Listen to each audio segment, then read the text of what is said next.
Morocco keeps raiding us. Oh, we immediately got another trader who is younger. And prestige guy. Perfect. Okay, so yes, getting the 400 monarch points I think was a good move. We could get Quest for the New World. And I think that this is probably a good idea. Or is it? What do we gain? We gain innovativeness if we go ahead of time. We're currently 4 years away from being on time with Tech 6. We are also going to be quite a long way away from getting... Well, actually, no. The sooner we get this, the sooner we get the colonists, the sooner we can start colonizing. This is worth it. So, Quest for the New World allows us to join the number of nations set to explore the world outside of their borders, or strive to be the first nation to circumnavigate the world by commencing a quest for the New World. We can now recruit explorers and conquistadors. So what those are basically specialist... into the end of the month. Specialist generals. So we can now, instead of just recruiting admirals, we can now also recruit explorers. These are going to be slightly worse at combat than admirals are. So an explorer is a slightly worse version of the admiral. They gain 1 pip less than an admiral, so it's not a huge difference. They don't cost anything else, they don't cost anything extra. But what they can do is allow you to undertake exploration missions with your fleet to go and explore stuff. So what we're going to do is we're going to save up the Diplo points required to recruit an explorer. And then we're going to recruit an explorer. And then we're going to give that explorer a couple of transports and send him off exploring.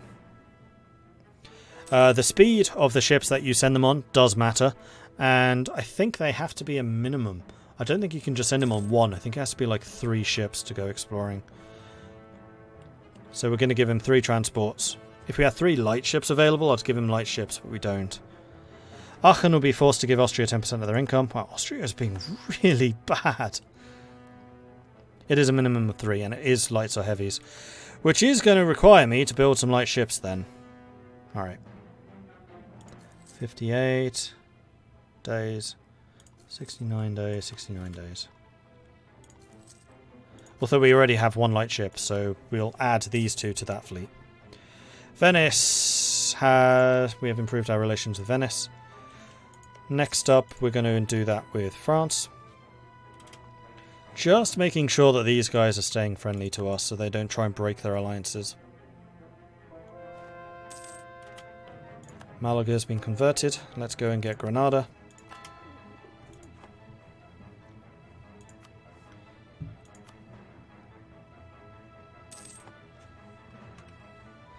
Morocco and Aragon are rivals. Truce with England has expired.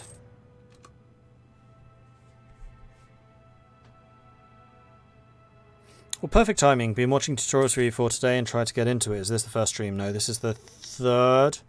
They will eventually make their way up to YouTube, but I wasn't that happy with the very first stream.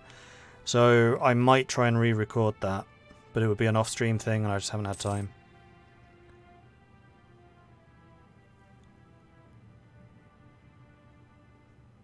Because in about 3 hours I didn't even unpause the game for the first time.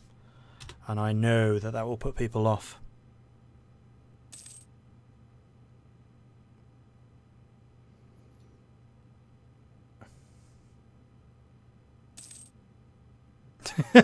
Yeah, I'm not sure how to respond to that, Taranthil, because this is that series. Just like one of those instances where I have to say, look at the title.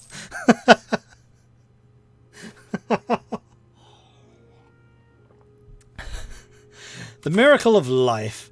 In these dark days of war and death, a reminder of new beginnings can ease the pains of our people. Our great king, Juan III, and his noble queen consort Julia have been blessed with another child. The arrival of this babe has brought new hope and energy to the royal couple and by extension to their court and subjects. Many people dream that this child will grow up a better, brighter future, that all the fighting will thus be worth it in the end. So we lose to war exhaustion. I don't think we even had any. Because this hasn't exactly been the most trying of wars, let's be honest. Except for Granada. It's been very trying for Granada.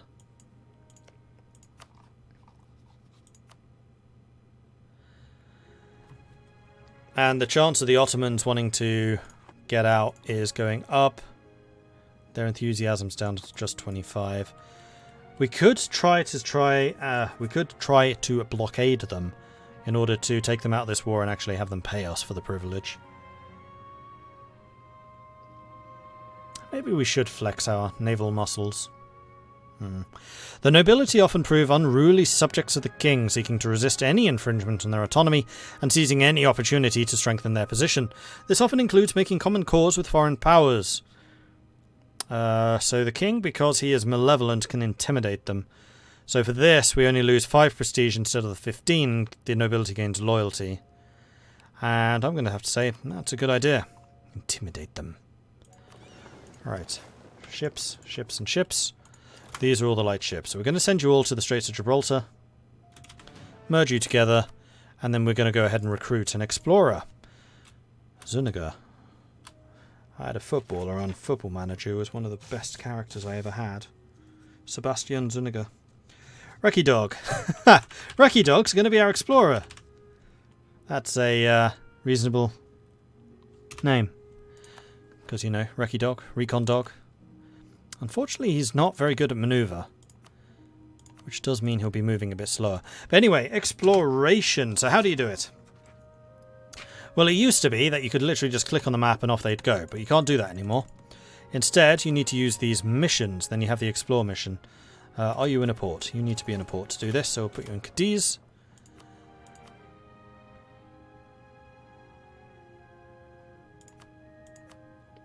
And then explore. And then basically it will tell you what you're able to do. Eventually you'll be able to try and circumnavigate the globe, which will send your ships out and they will sail until they run out of attrition and sink, or until they manage to circumnavigate.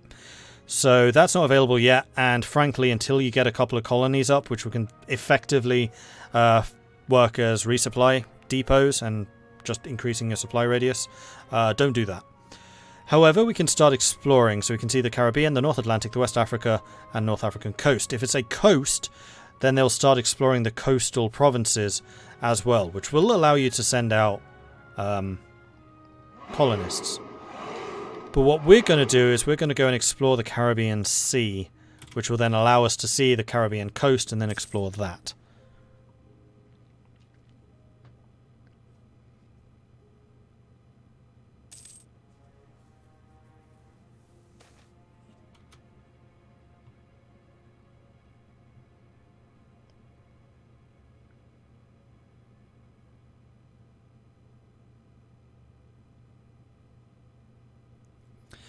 Okay, land technology research useless. Several prominent men in your country are pointing out that the path we're going to when it comes to army research is utterly foolish and will amount to nothing. So we can lose 50 military power or lose 10 prestige. I would rather lose the prestige, which is a little bit dangerous, although we have a young king and an heir, so we shouldn't really be in danger of personal unioning. So we should be okay. And I was going to get my ships out and start doing some fighting against the Ottomans. So we're going to merge you together. Grim's still the boss man. And we're going to sail you over here. 19 galleys. We should be able to fight 19 galleys. Although they do have a pretty good admiral there. And we're getting call for peace. Oh, hold on. So because this war has gone on for so long, and there's been no fighting between me and the Ottomans, Granada's kind of resigned themselves to the fact that the Ottomans aren't coming to their assistance and have unconditionally surrendered. So we can now take the Granadan province, we can take all the money, and it's actually a good thing we didn't start fighting with the ships, because that would have reset the timer. So send demands, and there we go. Maria's now ours. Boom.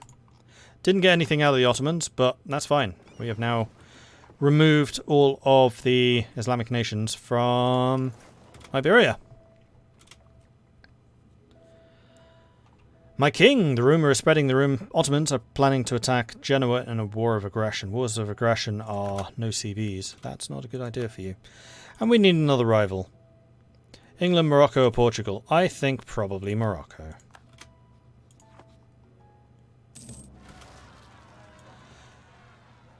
Almira had an uprising, which you should go and respond to. There they go. And then once you finish that fight, we're going to go and start coring Almira. There we go. Excellent. So, the other thing that appeared there was a call for peace. That was the other red flag, which I had really meant to hover over and talk about when it occurred. A call for peace is basically when the war is over and you haven't made a peace deal yet. It's a way of forcing your hand and telling you to make that peace deal. Because what could have happened in the past is you could just sit your troops on their country. That country would gain more and more war exhaustion, and eventually rebels would break out, and the country would basically implode because of the strain of being occupied for so long. In order to stop countries just being utterly ruined and that way, as soon as a war is conclusively over, you'll get what's called the call for peace, which is where you basically have to send a peace deal, or you start suffering increasing amounts of war exhaustion, and that number can go up really quite quickly. So you probably have 2 or 3 months of leeway, in which time it's not going to be that bad. But after that, your own war exhaustion will rise very, very quickly, and it is exponential. So every month it'll get worse and worse and worse and worse until you're at 20 war exhaustion yourself and fighting off all the rebels that you were trying to cause in your opponent. So it's basically a way of prodding you to make peace. Similarly, there's a mechanic which is the unconditional surrender. It's not really used in single player at all, so don't worry about using it against the AI. Multiplayer, though, unconditional surrender is incredibly useful because it will basically mark your entire country as occupied and give your enemy call for peace, so they have to make peace with you. And if you're in a war where you're losing really quite badly and you don't want to lose, for example, all of your armies, or you don't want your provinces to start rising up in rebellions and gaining war exhaustion, that type of thing, then it can be a good way of ending a war quickly and forcing your opponent to make the peace and take the provinces that he wants from you, or whatever the outcome is. So unconditional surrender is very useful multiplayer. Don't worry about single player though. But the call for peace is an important mechanic to be aware of. The other thing to be aware of is it never affects the AI. This is a player only thing. The AI will make peace for you once their war enthusiasm has gone low enough. Once their war enthusiasm hits low, they will accept peace deals, definitely. It's then just up to you to offer them something that they will then accept. Why am I scared of personal unions with low prestige? I don't understand PUs at all. So if you have low prestige, then somebody else could personal union you and you become the junior partner, at which point you effectively become their vassal. You lose any alliances you may have had, you lose any royal marriages you may have had, any wars that your overlord declares war, you have to join. So that, for example, when I was a personal union under Aragon, I was forced into wars against my former ally Portugal, which I really didn't want to do, because Portugal's usually very friendly towards Spain and Castile. It also stops you doing any diplomacy, so you cannot declare wars of your own. Is that only when you have no heir? Yes. If you have no heir at low prestige, then the chance of your getting somebody else getting a personal union over you is increased. And you can similarly chase after other people. So for example, Burgundy with that minus 68 prestige and a relatively old ruler, they're a pretty good target. So if you got a marriage with Burgundy, you may well personal union them, or at least get one of your dynasty on their throne, at which point you can then claim their throne. Did I read your suggestion how to prevent the Moroccan-Tunisian Dimensity raiding? No. That I missed.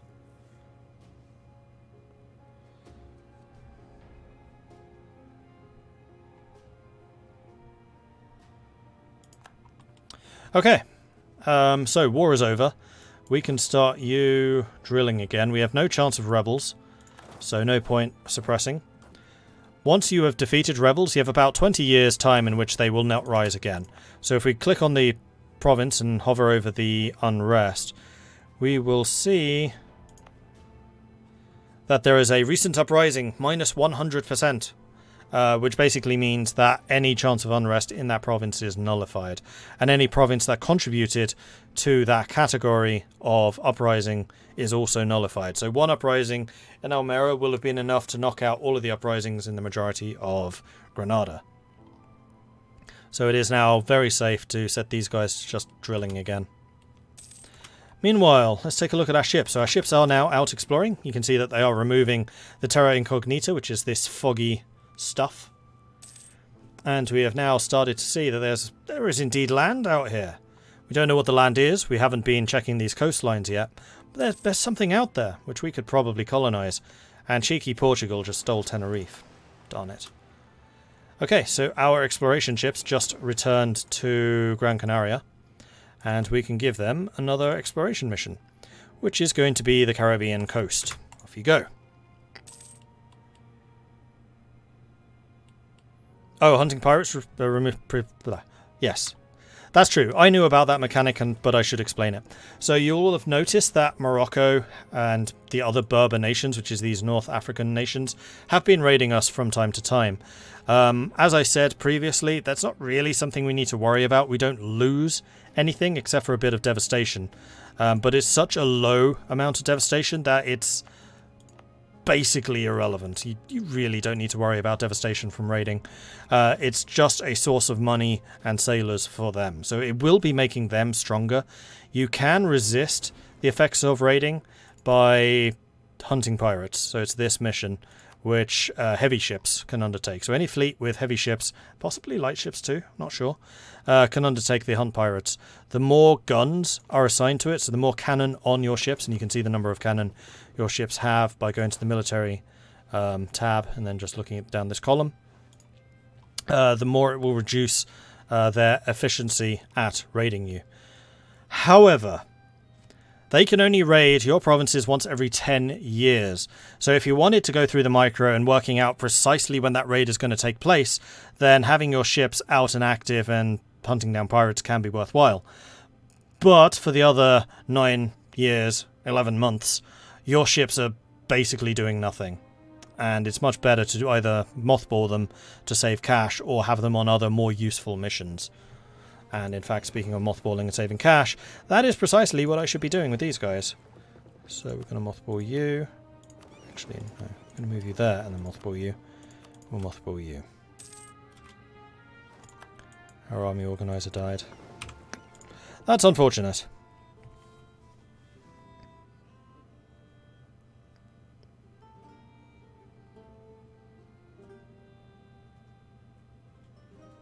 The other thing which hunting pirates does is if you're being privateered, then that will reduce the privateering efficiency. Again, pretty radically. So if you're being privateered and having your coast raided, sure, it's a great idea to have some ships on hunting pirates in that case. Again, AI doesn't do it very often, and they certainly don't do it to the same ruthless efficiency that players would, so hunting pirates is again another more of a multiplayer mission that you need to worry about in single player. I can probably count on one hand the number of times I've had to use that mission in single player.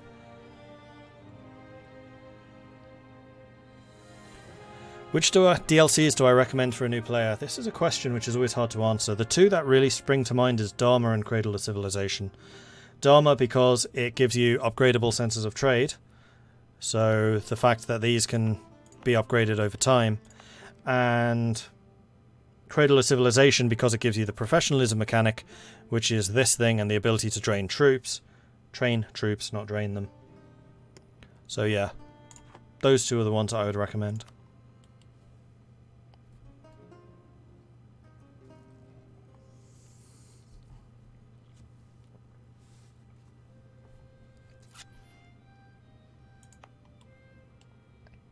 It'll destroy your 16% devastation, though, for being constantly raided from the start of the game and never protecting it. It just doesn't seem worthwhile. I guess it's 20% here, but even there. I guess if you're like Holland and you're completely reliant on your coastal provinces, then maybe hunting pirates would be good. And at that point, if you're that small anyway, your heavies should probably be active in case somebody declares war on you, especially if you're reliant on your light ships for trade. But if you're a big country with a fairly hefty hinterland, which is not coastal, it's less important. Well, I understand it, as long as you have one ship hunting pirates and nobody privateering, they won't try and raid coast because of the 99% efficiency. That's possible. I don't know. That sounds a bit like a bug, though. Are any of the 3 immersion packs recommended? Need to think what those are. Rule Britannia, I guess, is 1. Which adds what? Industrialization. And innovativeness. Yeah, Rule Britannia is quite good. I don't know what the other 2 are, though. In fact, I'm going to add Rule Britannia to my list.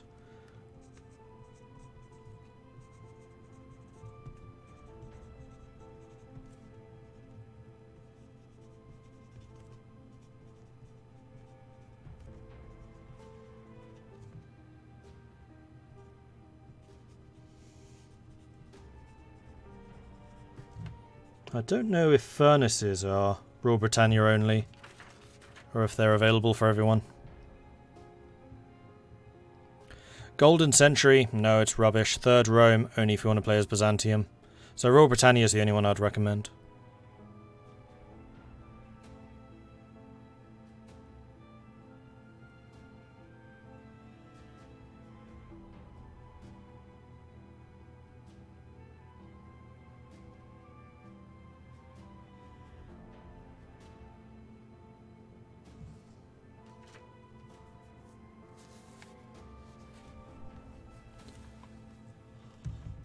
Sorry, hair going into ears again.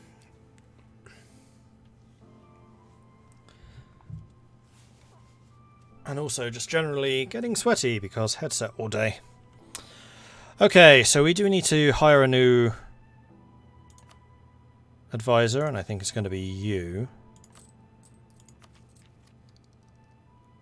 We're still prioritizing admin. Unfortunately, we have a really bad admin ruler right now. The new one's going to be quite good, although I just noticed the Mulgin has a weak claim. Why? I guess because you're the kid of an already low legitimacy ruler. I rarely see heirs having weak claims, unless they're like born outside of matrimony. Which I didn't think that one was. Discovery of the New World.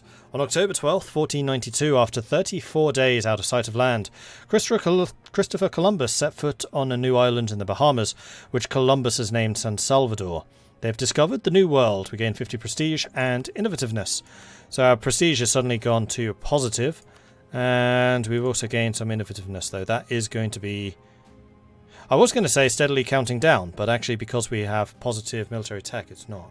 Although as soon as, in 2 years' time, it will start ticking down, because then these will be really quite far behind.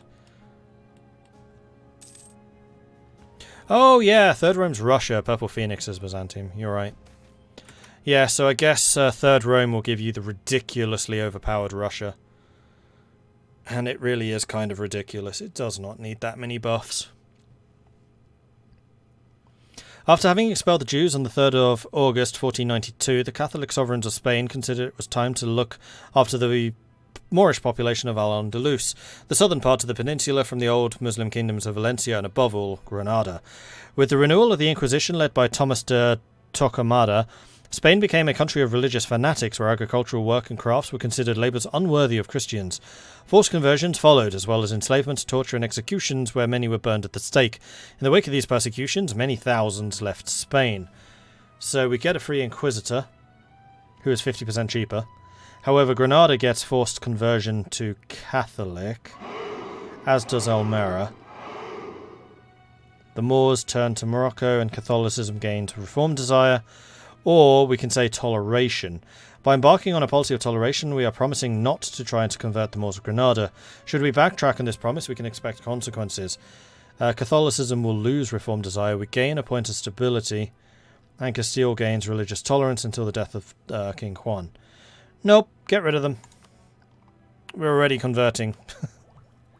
And I don't want to waste the money that I've already spent on this.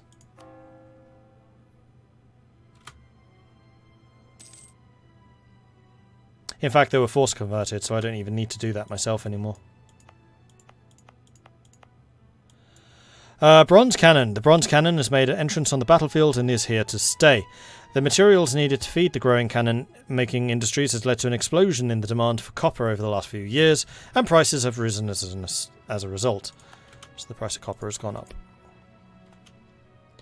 Clemson's raiding our coasts. Some things never change.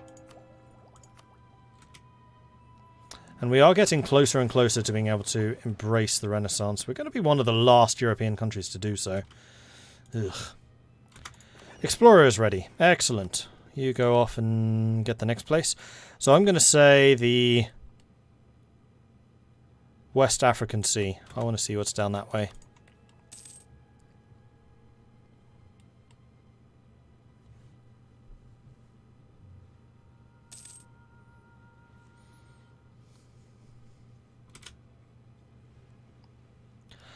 France accepted the peace with England. England will cede Le Bourg and Bordeaux to France. England will renounce their claims on Maine, Caen and Armagnac. England will pay money. And then there's just 2 provinces left. And England still would accept an alliance. Madness. Alright, who are my other allies? Naples and Venice. Relations with Venice should be quite good. You know what? The other one I want to increase relations with is the Pope. I want to keep papal influence high so I can keep on getting papal relations. And then I think my other diplomat's going to improve relations with Naples just to keep them on side as well. Good.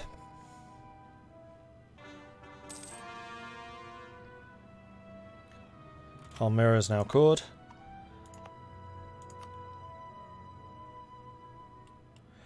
And just like that, we can change your edict. So, do we have anything down here we want to do? I don't think so. I think we can just turn you... Actually, are you still trying to get... Yes. So we'll change you to advancement effort. The doctrine of particular judgment. As we know, when we die, God judges immediately and decides a soul's fate when it awaits the last judgment. However, a monk has started a doctrinal dispute that verges on the edge of heresy, claiming that there is no purgatory and saying the prayers for the dead do not assist their passage into heaven. These disputes are threatening the very unity of our church. Probably a heretic. Well, sorry, there is nothing you can do for your dead loved ones. Lose reformed desire, but we gain unrest in Malaga. No, this is fine. Probably a heretic. Probably definitely a heretic. Exploration of the West African Sea is complete. Go on to the next one. Let's get the coast as well. See what's down there for us. East Frisia will transfer trade power to England. Arguin's been discovered. There's Mali.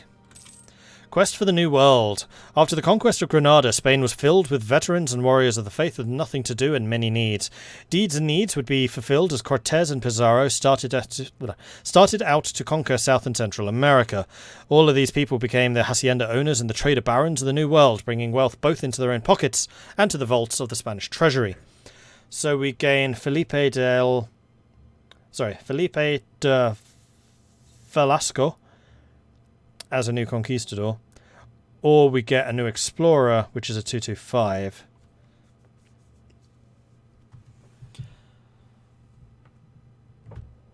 I mean, the explorer is probably more useful at the moment. We probably do want to be thinking about conquistadors, though. We already have an explorer. You know what? Let's make you a conquistador. We're going to have to fire one of the generals, because we're now 2 people over.